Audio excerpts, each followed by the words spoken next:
Hello friends, welcome to promo break down channel. Colors TV के one of the most popular serial Parineeti का कल के episode का promo आ चुका और प्रोमो में ये दिखाया जाता है कि अब जो संजू है वो ताई जी के सामने यही कह रहा है कि बहुत चाल चल ली उसने ताई जी, अब चाल चलने की बारी मेरी है, सबके सामने मैं प्रूफ कर दूंगा कि वो परी है।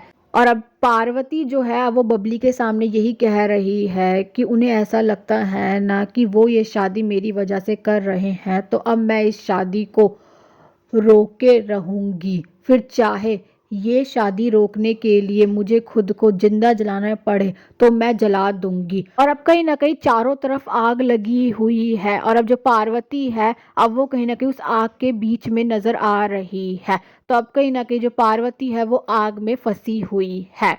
और अब जो नीति है वो संजू से ये कह रही है कि कई बार लाइफ में ऐसा होता है कि एक ज़रूरी चीज़ के लिए दूसरी ज़रूरी चीज़ हमें छोड़नी पड़ती है। और अब ये बात सुनकर जो संजू है वो कहीं ना कहीं नीति पर बहुत गुस्सा कर रहा है। संजू अब नीति से यही कह रहा है कि तुम्हें समझ भी आ रहा है तुम बोल क्या रही हो, अगर हमारी किस्मत में होगा ना कि ये शादी होगी तो होगी, नहीं तो नहीं होगी। और अब जो संजू है अब वो कहीं ना कहीं गुस्से में वरमाला भी तोड़ देता है।